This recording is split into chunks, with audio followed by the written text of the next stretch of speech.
Convener MQM Pakistan doctor Khalid मकबूल सिद्दीकी की ज़ेर सदारत राब्ता कमेटी का अहम इजलास। डॉक्टर खालिद मकबूल सिद्दीकी ने सेनेट की मौजूदा सूरत हाल पर राब्ता कमेटी को तफसीलात से आगाह किया है। राब्ता कमेटी के इजलास में सेनेट में जारी महाजराई पर अहम फैसले हुए हैं। राब्ता कमेटी का आइंदा चंद रोज़ में हक परस्त सेनेटर को कराची बुलाने का फैसला सामने आया है। राब्ता कमेटी हक परस्त सेनेटर से साथ मिलकर हिकमत अमली मुरतब करेगी।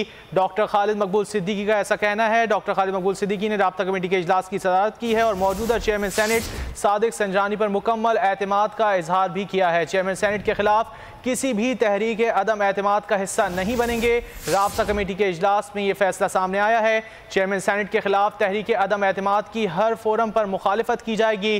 डॉक्टर खालिद मकबूल सिद्दीकी का कहना है कि चेयरमैन सेनेट सादिक संजानी भारी अक्सरियत से मुंतखब याफ्ता चेयरमैन हैं। डॉक्टर खालिद मकबूल सिद्दीकी ने यह भी कहा कि MQM पाकिस्तान का वफाकी हुकूमत से इत्तेहाद शहरी सिंध की तरक्की के लिए है और इसी हवाले से वो इस सादिक संजानी को सपोर्ट करेगी।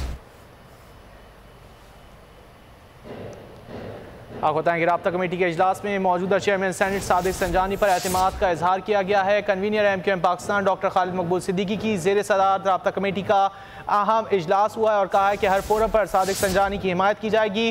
राब्ता कमेटी के इजलास में यह फैसला किया गया है और कहा गया है कि तमाम सेनेटर्स को हक परस्त सेनेटर्स को कराची तलब किया जाएगा और उसमें मजीद फैसले सामने आएंगे।